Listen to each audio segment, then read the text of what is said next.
好，繼續翻嚟第二節 U Live 直播一台抵唔住頸，直播室裏邊有阿景同我哋嘉賓阿榮啊，係啦。點解你把聲咁虛嘅？伸懶腰啊，原來係講好攰啊！原來錄節目。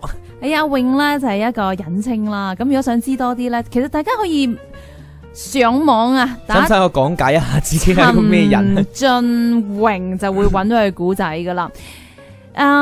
好多陳俊榮噶啦吓，呢個世界咁，所以咧你可以打陳俊榮隱稱，或者打陳俊榮呢個 DJ，係咩？會揾到嘅，我覺得應該。咁但係咧，我發現咧佢係即係廣為被人報道嘅，包括咧將佢嘅新聞擺喺好多朋友嘅 blog 嗰度啦。唔係佢啲朋友擺咗佢，或者唔識佢嘅人將佢新聞擺咗喺自己嗰個 blog 嗰度啦。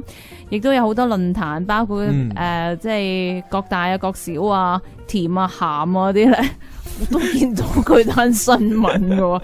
咁啊，所以大家瀏覽嘅時候咧，敬請小心。好多謝大家啦，咁真係好多謝大家將我嘅事件咁樣廣泛咁樣揚開出去，揚開去係啦，咁令到多啲人睇到，希望幫到人啦，真係。好啦，係時候咧就入我哋嘅正題，到底生會不屙尿之謎啊！哇，呢個正題你講咗好耐啊！係啊，每一節都會睇一睇。喂，其實你講大約3個月喺房裏邊，係咪真係一步不出閨門呢？梗係唔係啦，我有出嘅，即係咁耐以嚟，我都冇諗過自己。係講嗰3個月，啲人會聯想到，我唔係惡意嘅，我明白，只係好奇浮誇咗。係啦，嗱，其實報紙都有講嘅，就話呢有提到你個剪髮嘅情況。係啊，咁你剪頭髮，你會點樣去處理啦？剪頭髮呢樣嘢呢，其實剪頭髮呢個過程影響到我依家噶。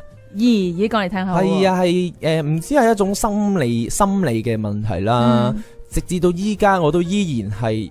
要等到個天黑齊，然之後喺屋企樓下走隧道過，然之後就一上去就剪頭髮啦，係一剪完就急急腳，由隧道咁樣走翻屋企，係啊，唔知呢個習慣啦，或者係呢一個心理嘅問題啦，始終覺得依家覺得日頭去剪頭髮，我都仲係覺得一件好唔舒服嘅事嚟噶，但係日頭出街就冇事嘅，冇事，依家都係日頭，唔係喎，依家夜晚咯，唔係你日頭翻學噶嘛？係啊，依家日頭翻學，每一日都好準時啦，係啊，準時翻嚟太好啦，好努力啦，係啦，亦都會做翻以前唔想做嘅嘢啦，都會做翻啦。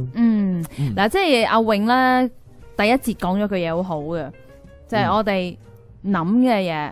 往往比事實係恐怖嘅，冇錯啦。你諗日頭出街剪髮好恐怖，事實其實可能唔係咁恐怖啫。係啊，依家會明白呢樣嘢咯，或者可以咧逐漸去做㗎，即係由深夜啦，就變成冇咁夜啦，即係8、9點啦，慢慢褪去黃昏啦。如果依家聽到嗰啲聽緊呢個節目嘅人啦，覺得自己有啲咁嘅現象，或者朋友有啲咁嘅現象，我可以自己有少少經歷，亦都會有少少意見啦，即係試下揾一啲唔好咁多人嘅街道啦。係首先夜少少，冇咁多人嘅時間，食飯時間啦，食飯時間啲人去晒食飯啊嘛，或者比較入黑啲嘅時間落街，但係大家留意個安全先啦。如果係呢一個即係單身美女，小心啲啊。係啦，跟住就嘗試下，其實好多嘢都係習慣，或者你落咗去就會覺得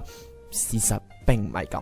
係啊，即係都無謂一步登天，一試就試用最艱難嘅。我哋由最簡單開始，你發覺原來自己都能夠控制得到嘅時候咧，慢慢再去改進咧就會容易啲啦。冇錯。